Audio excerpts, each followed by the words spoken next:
Аллаху Акбар, Аллаху Акбар. Община мусульман. Минуло 1447 лет и начался 1448 год, с тех пор, как благородный пророк, саллаллаху алейхи вассалям, переселился из Мекки в Медину, совершая хиджру.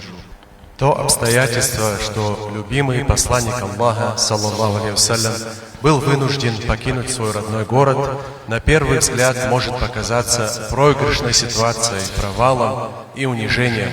Но на самом деле этот момент стал отправной точкой в деле успешного становления ислама и возвышения мусульман.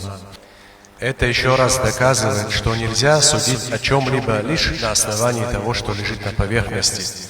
Нередко бывает так, что для человеческой души что-то тяжко и ненавистно, но с этим связано множество благ, а порой, лишившись чего-то привычного, ты получаешь взамен нечто более ценное и прекрасное.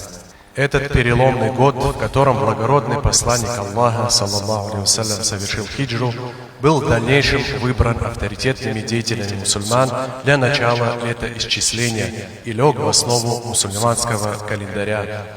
Известный хадисовед Ибн Хаджар, да помилует его Аллах, подробно разъяснил причину, из-за которой именно хиджра стала точкой отсчета для мусульман.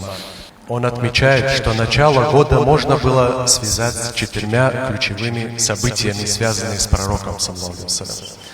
Одно с годом его рождения, другое с годом начала пророчества, третье непосредственно с хиджрой и 4 можно было связать со смертью пророка, саллаллаху алейхи вассалям. Год рождения и начало пророчества не были выбраны в связи с тем, что не было точно установлено, когда произошли эти события. По этим датам были некоторые разногласия.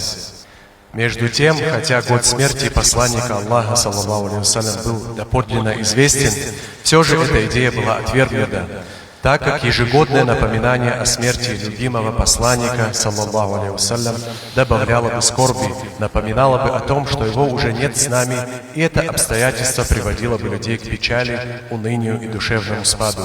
Оставалось только 4-е, год хиджры, и на него пал выбор.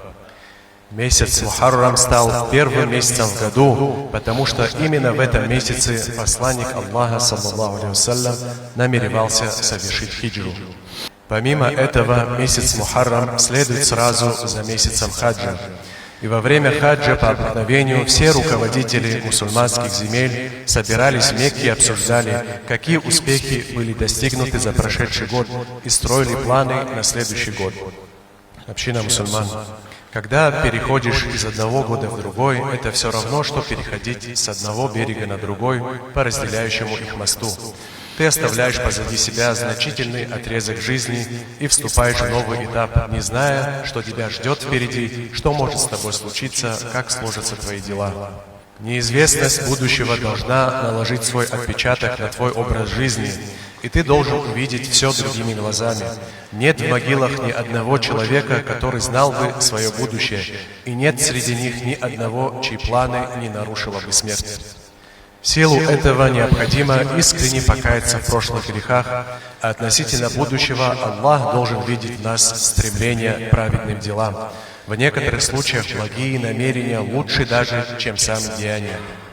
Между тем, мы не должны забывать, что сейчас находимся в одном из тех прекрасных месяцев, который почтил сам Аллах. В хадисе даже говорится, что этот месяц – месяц Аллаха. Сказал любимый посланник Аллаха, саллаллаху алейхи вассалям: после Рамадана лучшим месяцем для поста является месяц Аллаха Мухаррам, а лучшим из намазов после обязательных является ночной намаз.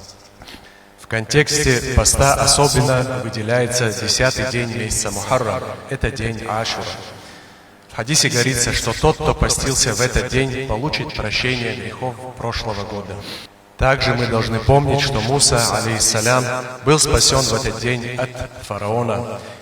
Если всякий нечестивец и богохульник считает, что может каким-то образом уклониться от наказания Аллаха, он сильно заблуждается, а те, над кем совершаются неправомерные действия, если думают, что так будет всегда, то тоже ошибаются. Да сделает Аллах для нас полезным услышанное сегодня. Пусть наше будущее станет лучшим, чем наше настоящее и прошлое. Да сделает Всевышний Аллах этот год, в который мы вступили, годом благих перемен и добрых вестей для мусульман. Аминь.